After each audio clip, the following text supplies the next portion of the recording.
ABS-CBN News and Current Affairs. Kahit saan, kahit kailan, maaasahan. Million People March kontra pork barrel tuloy na sa Lunes sa kabila ng deklarasyon ni Pinoy sa pagbuwag dito. Ilang nagsilikas na nananatili pa rin sa mga evacuation centers nagkakasakit na. Job opportunities para sa mga OFW na mapipilitang umuwi dahil sa kaguluhan sa Egypt, iginasa ng Labor Department. At Ben Affleck gaganap bilang bagong Batman. Million People March kontra pork barrel tuloy na sa Lunes sa kabila ng deklarasyon ni Pinoy sa pagbuwag dito.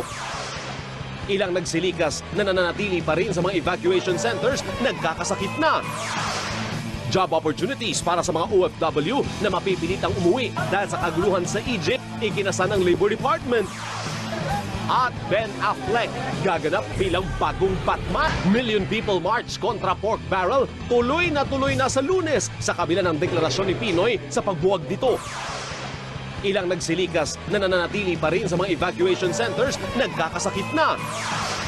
Job opportunities para sa mga OFW na mapipilitang umuwi dahil sa kaguluhan sa Egypt, iginasa ng Labor Department. At Ben Affleck gaganap bilang bagong Batman. Million People March kontra pork barrel tuloy na sa Lunes sa kabila ng deklarasyon ni Pinoy sa pagbuwag dito. Ilang nagsilikas na nananatili pa rin sa mga evacuation centers nagkakasakit na.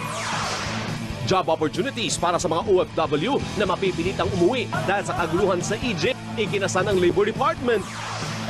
At Ben Affleck gaganap bilang bagong Batman. Million People March kontra pork barrel tuloy na sa Lunes sa kabila ng deklarasyon ni Pinoy sa pagbuwag dito.